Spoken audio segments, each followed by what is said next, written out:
sagot sayop-sayop ka, pero kanunay na kitang anak sa Diyos.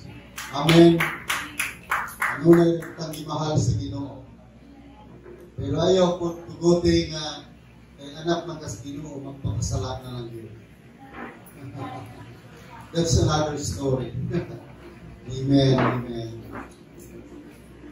And response to the goodness of God, we need to serve Him with all our heart. And serving God is paying the price. And as what the Bible teaches us, fight a good fight of faith. Amen? Yeah? Bilang tubag sa Ginoo, sa pagkamaayo sa Diyos, mangalagad ka Ginoo. Kunya kani pagpangalagad sa Diyos, paying the price. Muhatag kita bili. Bili lang kay taphaw na ang pagpangalagad kundi at yung nagaran ng Diyos sa tibok na ng kasing-kasing. Ngayon siya nga makikaway ka, fight a good fight of faith. Amen. Karon ang atong topic mga tigsuhunan, isa kaya nga topic ang importante nga tagaan ng pili kay diha makita ang imuhang gugmas Ginoo. Atong topic atong giluhan, love to follow the Lord. Ang gugma sa pagsudod diha sa Ginoo. And our foundation scripture, there is John chapter 14, verse 23. Jesus replied, all who love me will do what I say. My Father will love them, and we will come and make our home with each of them. Wow! Matod pa rin Ginoong Isos, ang nahigugmas Ginoo, nagunsa, mutuman sa gisulti sa Diyos. Tama na po na sa mga kinikanan. Kung nahigugmata sa itong ginikanan, kung sanong punta sa itong ginikanan. Amen? So kung nahigugma punta sa Diyos, kung sanong punta sa Ginoo. Amen?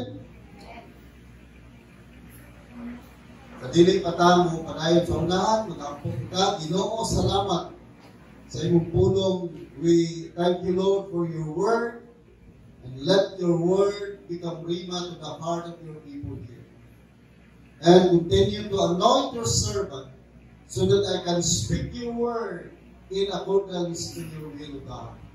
Lord, thank you for your anointing, because your word says to us, because of your anointing, the yoke was destroyed. And it is the yoke of poverty, yoke of sickness, yoke of conflict, vices. Salamat, Ginoo, ang kiningtanan, mga bungkag sa kinabuhi sa imong mga anak ko.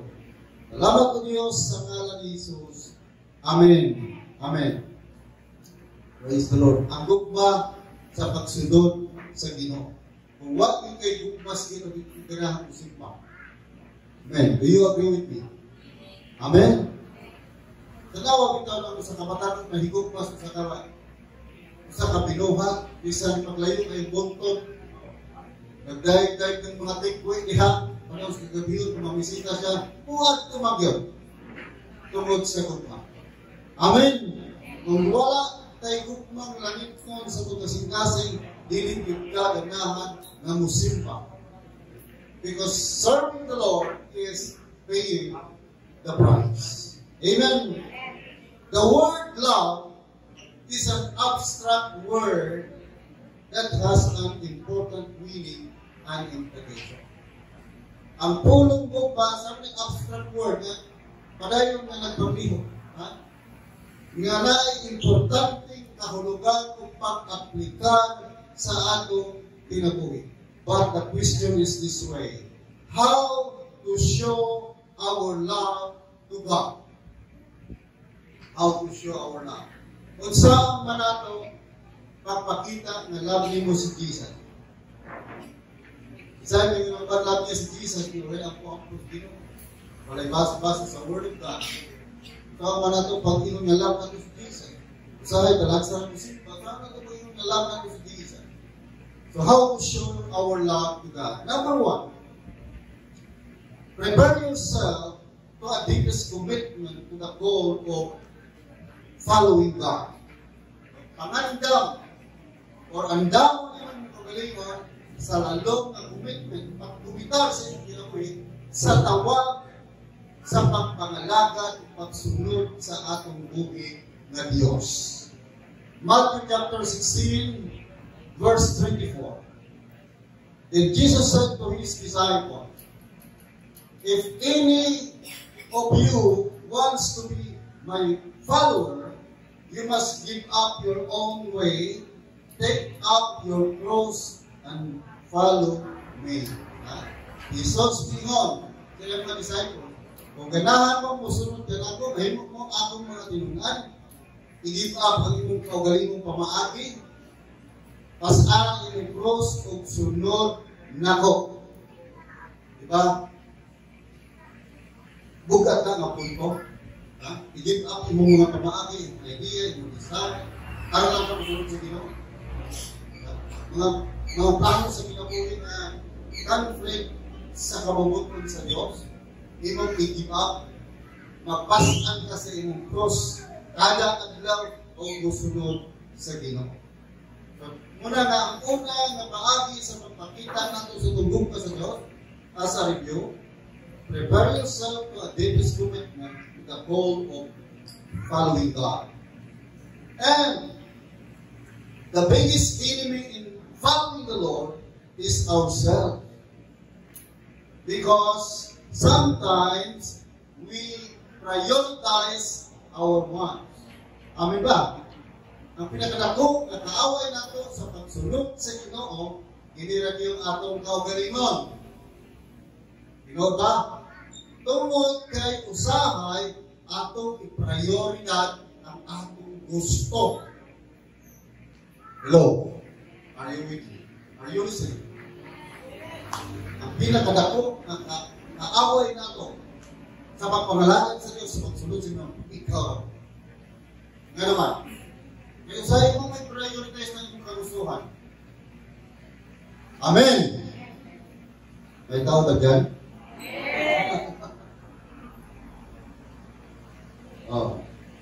We divert our time to God to other things. Kaya i-divert na ba? Ano yung word i-divert? Naguspo na ito ba? Balhino na ito o pag-uho na ito, kada ba itong panahon sa Ginoo, naggusto bang namutang?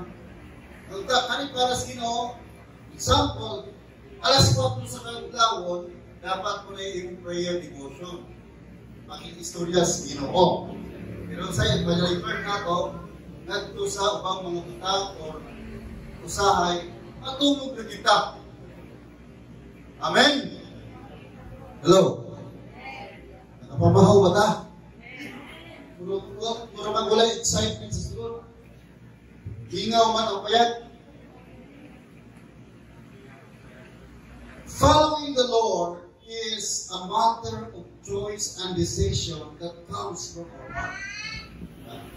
Karang pagsunod mo sa Ginoo, usab yun na napapili o desisyon na gikan gyud sa imong heart, gikan gyud sa imong kasikasin. Kaya kung dili galing gikan sa kasikasin, walay lamig ang pagpangalaga sa Dios. Amen. Amen. Praise the Lord. So, we need to die and deny ourselves to the things in this world if we want to serve and follow the Lord. Amen? Tinanta mamatay ka sa mga butang hindi kalibutanan. Magdumili tayo ng mga butang hindi kalibutanan kung gusto ka kumusunod sa Ginoo. In other words, kung gusto ka kumuagtog langit, may ganang matulangin. Hintay naman lagi. Isa ganang matulangin. Amen. Kita na lang. Kung gusto ka matulangin, mamatay ang imong gusto, imong matutana sa kalibutan, o imong dumilian ang imong kabalikon sa mga kalibutan. Amen. Hallelujah. Number 2, kung saan nato pagpakita sa atong gugma ngadto sa Ginoo. Let the presence of the Holy Spirit dwells in your heart. Tugutin ang presensya sa balaang Espiritu Santo na mupuyo sa imong kasing-kasing. Kaya usahay nagpuyo sa atong kasing-kasing. Ginoo ba? Ha? Kaya usahay kalagod, kalihubos, discouragement, bitterness, anger, sa mga nagpuyo sa atong kasing-kasing. Jealousy, really. So let the presence of the Holy Spirit dwells in your heart. Unang ang Ephesians chapter 4 verse 13, grieve not the Spirit. Ayaw pasuka ang Espiritu sa Ginoo. Ano man? One. Because the Holy Spirit is the one that guides us in times of making decision. Ang Holy Spirit, ang balaang Espiritu Santo, monay usa nga mugiya nimo panahon sa paghimog desisyon. Praise the Lord. Amen. Amen. So gani, because the Holy Spirit is the one that guides us in times of making a decision. Amen. Praise the Lord. Unay mugiya na to, wag na yung laing mugiya na to, gawas ng Espiritu sa Ginoo. Kung imong tulutan ang Holy Spirit na mupuyot sa imong kasing-kasing, kaya kung dili mugiya ang Espiritu Santo nimo, isa may mugiya. Isa may mugiya nimo. Ha? Atong kaaway. Amen.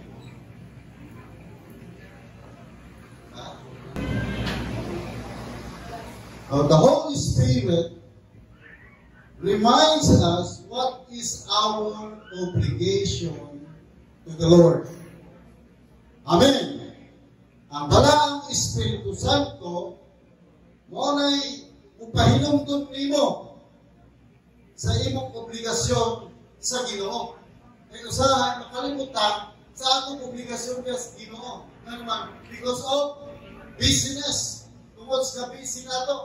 Ha? Naman po uban nga, busy sila, na po uban busy for doing nothing. You know, karon? Amen ba? Praise the Lord. So, God's desire for us is to have a good and blessed life. And it will only be fulfilled when we obey the guidance of the Holy Spirit. Ganahan Diyos Ginoo ang kinuha sa Diyos na naakay maayo ulangan ng kinabuhi. Kung kini mahitabo lamang kini sa kinabuhi, kung musunod ka sa giya sa balaang Espiritu Santo. Amen. Ha? Unang kinahanglan ka sensitibo ka sa leading sa Holy Spirit. Unang tugutan nato nga ang presensya sa Holy Spirit pupuyo sa atong kasing-kasing. Sometimes ourselves is the great hindrances to obey the guidance of the Holy Spirit. Usahay, hinirap kong atong kaugalingon na kung balabak sa pagtuman sa giya sa Espiritu Santo, nga naman. Kanang kini mga atong kaugalingon, kung kinamatay mga kinaiyan, usahay galing di nakasawa. Amen? Nung nagingon nga ito, ang atong karakter, usahay, sometimes good, sometimes bad. Labi nagula kay kwarta, ang mga bago din mong karakter. Tinaw ba? Kung saan mabago mong karakter, ingan man, sa puto ng tao, buhay mo na. Pero na po yung mga tao ang kalmado na rin sa kulay mata. Amin ba? Linaw rin sila. Nga naman, isalig sila sa Ginoo. Kaya ikaw man si Pablo sinulat, but my God shall supply all my needs according to His riches by Christ Jesus. All your needs, all your needs, all your needs. Tabuon sa Ginoo. Ito pa, muna ang versikulo ni Madam Juliet sa ganito. Ang Diyos, Salmo 23, o ang Ginoo may akong balatay, walay makulang kanako. Pero wala may makulang. Tabuon sa Diyos ang tananin mong pagkinahangan. All your needs. Ano needs mo araw? Trabaho, marka, mag-eskwela, sabat. Ang Ginoo nagpasalig at tabuon ng iyan. Tananin mong mga pagkinahangan. Amen ba? Amen. Amen. Praise the Lord. So, we need the guidance of the Holy Spirit because the world is in chaos situation. Kinahanglan kita o, ito man, giya sa Espiritu Santo magpunahuna. Kaya ang kalibutan, samong kayo. Amin ba? Samong ba? Pwede sa muka, katulamang pagkamatay sa ating gobernador. Lantaw ka sa hearing sa Senate, grabe kayo. Samog kayo. Mura kang ma-stress ka kung hindi yung dibdibon. Pagpawina. Samog kayo. Kaya ang kalibutan na nasa kasamog ng panahon ka. Ano bang itawag? Perilous time. Na ang mga pinag-iyas tao magkadautan. Ang mga anak din ng tao sa militanan. Basta kayo nagkadautan ang panahon. Unang inyo ng Bible, redeeming the time because the days are evil. Nagkadautan na. Naiuban, kapuyan na, magkinabuhing buutan. Unang magbuhat sa nagdiling na ayaw. Amen! Amen! Praise the Lord. Number 3. How to show our love to God. Number 3. Obey the Word of God. Obey the Word of God. Tumana ang pulong sa Diyos. Ang dili isyo na nakabasa na ka, nakadumog na ka sa pulong sa Diyos o sugot sa Ginoo. Ang pinaka-isyo rin, iyon sa mo pagkinabuhi ang pulong sa Diyos. Amen ba? Amen. Ilan mo nga ang tao nagtuman sa sugot sa Ginoo ay nagkabagko ang iyang kinabuhi. Dili nagpamilin niya ang ano, nagkaswag ang igawin, ang kinaiya, ang way of thinking, ang kondisyon sa kasitarin, nagkauswag, nagkamaayo. Dapat nagkalayo ka sa presensya sa Ginoo. Dili, nagkalayo. Nagkalayo o nagkalayo, pareha na word. Lahi o kahulugan. Kung minang ka, nagkalayo ka sa presensya sa Ginoo, nagbalambang sa sulod sa iyong lugar. Excited ka every in your life. Pero kung nagkalayo na ka, hindi ka ganang simba. Pero kung nagkalayo pa ka, sa iyos buntag, makaduming sa iyos buntag kay musimba ka sa Ginoo. Kay first priority mo ang Diyos. Amen. Praise God. Deuteronomy chapter 28, whole chapter, kung sa agora ng kabutan, ang inyong dihan. Duharap yun, kabutan. Tumutungan ka, i-bless ka sa pilit, mag-iingat ka. So we are blessed by God, not because of who we are in the Lord, but through obeying His word. Amen? Di panalaginan ka sa Ginoo, dili tuhod kay unsa ka diha sa tubangan sa Dios. Huwag ka panalaginin sa Ginoo kay maayog ka sa tubangan sa Dios. Apan ang imong pagkamatinuman, muna'y rason nga nung i-bless ka sa Ginoo. Amen. Dili kayo, ay aktibo ka, pagsimba, i-bless kita. Kaya dili kaya tanan nga nasa simbahan, nakasimba sa Ginoo. Amen ba? Amen. Dili tanan nga nasa simbahan, nakasimba sa Ginoo. Kaya na yung mga tao na naging kasiban, pero muna-muna ang heart layo kayo kung mga tungkol sa mga problema, mga pagsulay, o kung sa mga nasa ng kasindasin, dili ka tune in ang spirit na sa Ginoo. Yan nakasibalay ka sa Ginoo. Na makasimpa na ninyo, gayon sa Diyos, na itong nakasunod sa presensya sa Ginoo. Bisan kung naglingkod ka niya, minaw ka sa pagwali, kung yung muna, yung heart, layo sa Ginoo, huwag yan po kasimpa. Ano na yung nakakadunggan sa oras sa kamay mo? Nabang diyan sa ito, ay, dagot ako kayo makatulog. Dili ka na nagsimpa. Ano ba? Dili ka na nagsimpa. Dili dagot eh, parang dagot ko lang. Baro mapulong ng baligay ka nila, siguro mo buta. Tatlo ba? Amen. Katulong para mo ismirahan? Oo. Ay, alayo ko yung dagot ha. Ano ginagawa ka? Dili ko na nagsimpa. Dapat makasimba kung nakasulod ka sa presensya sa Diyos. Na-feel mo ang presence ni Lord. Amen! Amen! Hallelujah! The right response to the goodness of God is to obey the teaching of His Word. Ang pinaka-insaktong tubag na ba? Response nito sa Ginoo. Sa pagkamaayo sa Diyos, o ginagpagtuman sa itulog sa puno sa Ginoo or pagtulunan mahitungod sa puno sa Diyos. Amen. Amen. Hallelujah. And the teaching of God's Word shows us the will of God. Ang pagtulunan, ang itulog sa puno sa Diyos, nagpakita na sa kabubuton sa Ginoo.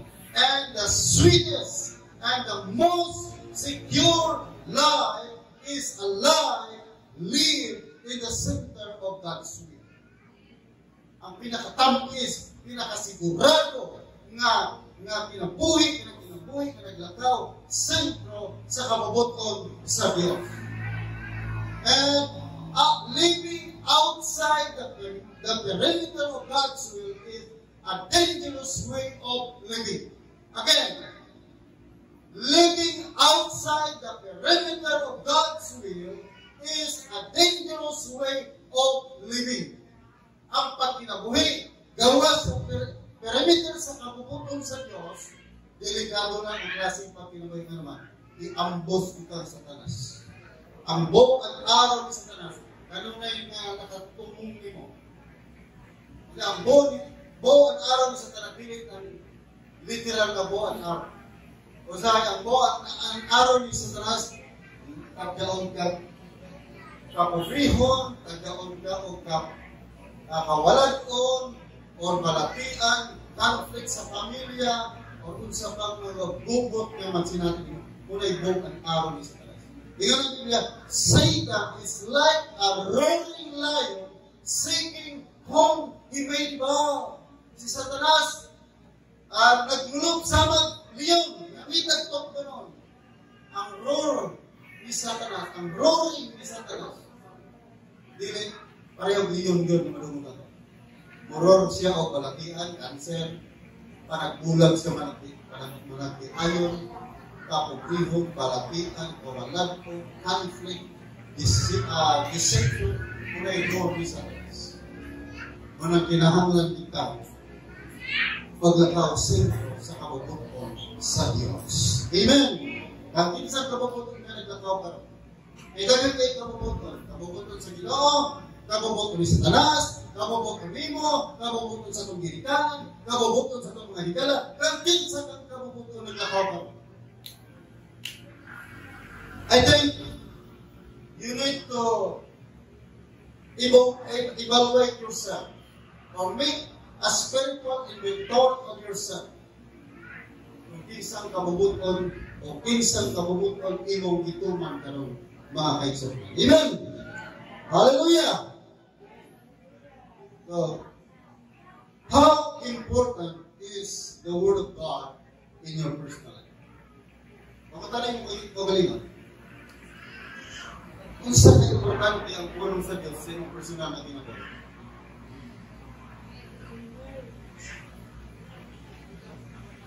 Ito naman yung makatumawanan. Kung saan ka importante ang pulong sa Diyos. How important is the Word of God in your personal life. Anong personal life, ma? Wala nila akong imusilihan. Ikaw na. Amen. Kaya ang kaluwasan individual, iba, dili by group, dili by family. Kasi ang mga ginikanan, pag mga lagad, sa nilang mga anak, ilang utuson, ilang i-reject. Wala sila mahibalo nga ang kaluwasan individual. Ang kaluwasan dili padak anay religion. Dili padak ay offering. Ang kaluwasan individual. Amen. Unang siguraduhin na ito na makasabot ka sa formula of salvation. Ingon niya sa Ephesians chapter 2 verse 8 to 9. Hallelujah. Amen. So how important is the Word of God in your life? According to an Indian matured Christian, ingon siya, I cannot live without the Word of God. Grabe. No? Indian siya. Indian matured Christian. Ingon siya, adilig yun ko mabuhi kung walang ulong sa Diyos. How about it? Umusay ka. Ikaw lang sa ka-Indian mature Christian. At dilig din ko mabuhay kung wala'y pulong sa Diyos. Ikaw. Kailangan mo ng tao na nagsigig basa Biblia. Kasama man natin patilang. Dili nga yung Bible. Dagdag kayo yung mga badis-badis. Nahugaw lang yung Biblia. Ikaw lang sa preacher. Clean Bible, dirty heart. Dirty Bible means clean heart. Nga naman, sige siya nabasa sa Biblia, na may dinig niya ang pulong sa Ginoo, na-apply sa iyong kinabuhay, nagkakamat ko ang iyong kasing-kasing kinabuhay. Amen? Amen? Dahil isa ng amen, berdoy pamahaw. Amen! So in other words, the Bible or the Word of God is part of the lifestyle to the mature believers or Christian. Ito ba? Itong isa may Kristohanon.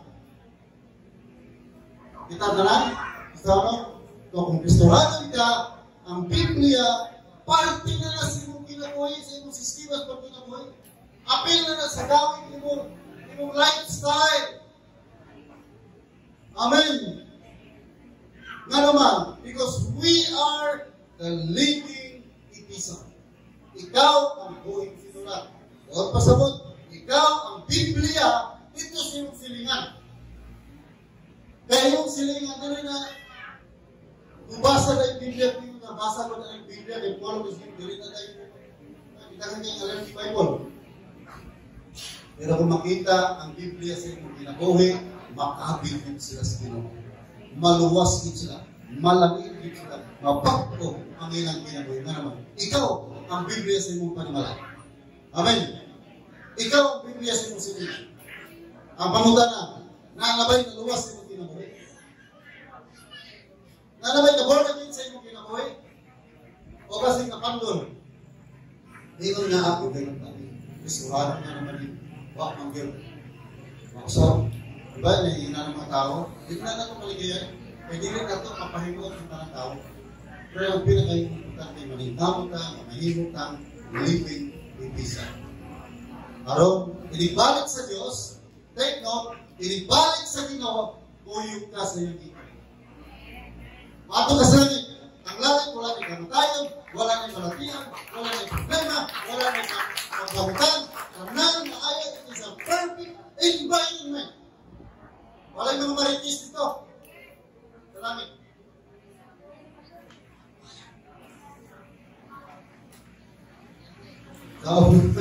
Nagumog ko sa pagsilingan niya, nakapalang TV nito, bigat pa. Yung jalan, nangutang ko na. Diba? Dahil mga tao na, dapat balipan, salamat. Nananin yung TV, makalantaw ako sa TV. Bigo ko, inutang ko na, naka-TV doon, inutang. Dahil yung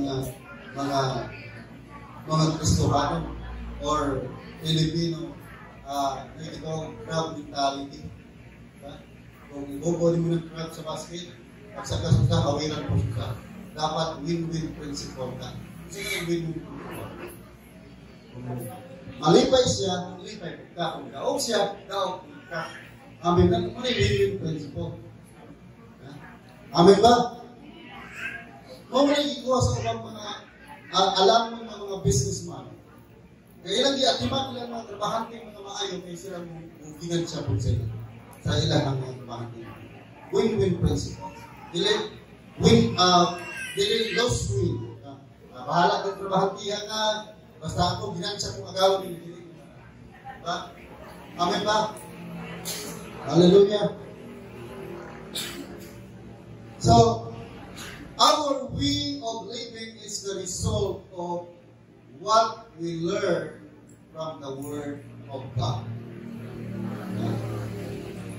Ang paagi sa imong pagkinabuhi karon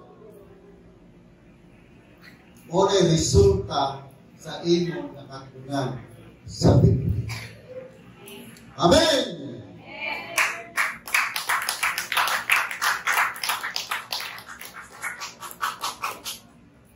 Gusto na ko ang istorya. Ay inyo na natulo. Sa Pater Duan. Inikabot siyang pana.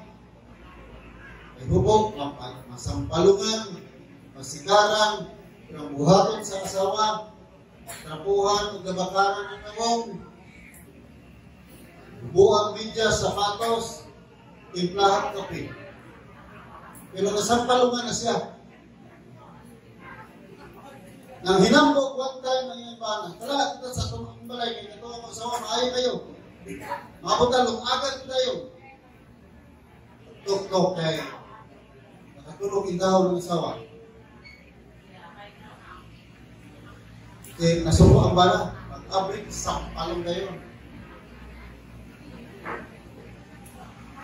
Oras kaya po istorya, ihubuan ng sapatos, medyas, buhan ng barkara, ngayon, hindi plaka. Ang iyang barkara si parang ningon, uy, dahil, tinggalan ko nimo. Ganang nag-antos maka-amigo. Kami mga klaseng tao, di ang hinubahan, magbito may, mga pasaguliro may. Kung sa'yo ba sa asawa, kabala mang kuwana. Pero may nalamang, mag-iris kalimutan, magkatagangkang siya maayo, kaya kumato na siya sa piro. Adlaw o gabi sa kito siya sa kalayan. Wow, ito mga puro istorya ang mga ito. Nakapatandog sa kasitas ng sabahan. Nidoon, naghagulhul, nangayot pa sa ilong, o nangalagad ka mo sa bito.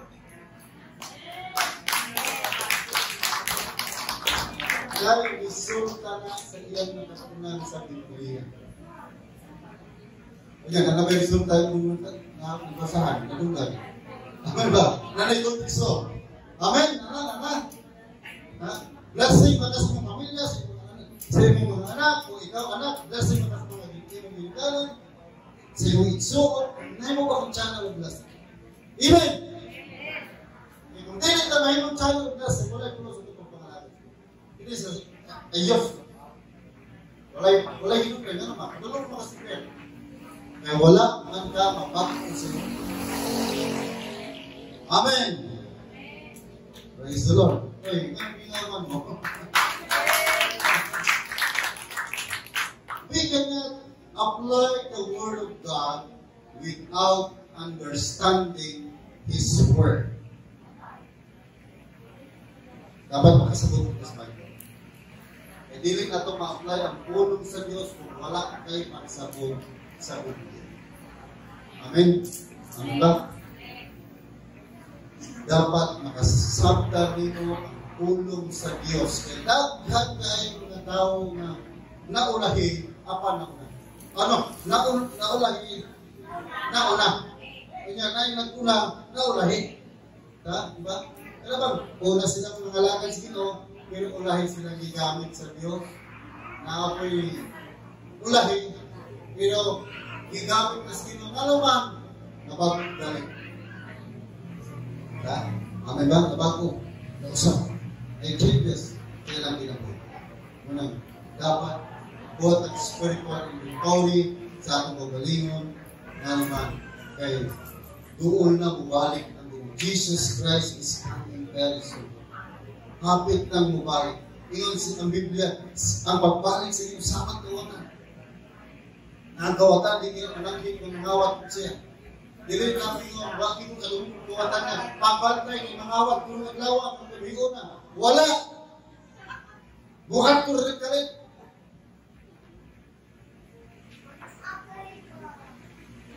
Magaling nagkikiro sa itong simbahan. Dito sa itong simbahan, dito mabukiro. Kaya sa una, gitawat ang galdero, masabi na. Bakit may kalimutan, kahagod, gulmi. Ang babalik sa iyo sa mga kawatan, naligid ka, mahimalo. Walay public announcement. Walay Facebook. Walay post sa Facebook. Walay sa YouTube. Sama kawatan, mubalik siya pag-usap.